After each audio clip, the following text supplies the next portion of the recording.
С астрономия реших да се занимавам още от детските си години, когато започнах да посещавам кръжоците по астрономия в Народната астрономическа обсерватория планетариум Николай Коперник в Морската градина във Варна. Винаги съм се вълнувала от проблемите на космическите изследвания. Страшно много обичам фантастични книги. Помня първите фантастични книги, които прочетох: Часът на бика, прекрасната книга на Елин Пелин, Ян Бибиян на Луната.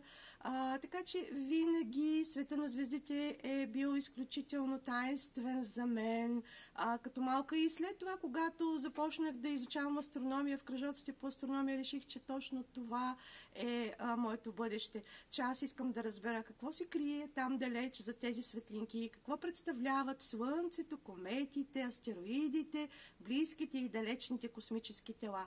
Няма по-прекрасна картина от нощното звездно небе и красотата на астрономическите обекти, на небесните явления успяха моите учители от Астрономическата обсерватория да предадат на мен и да ме научат как да я предавам на моите ученици, на посетителите в планетариума, на моите студенти, така че звездите винаги са били в моето сърце и в моята душа.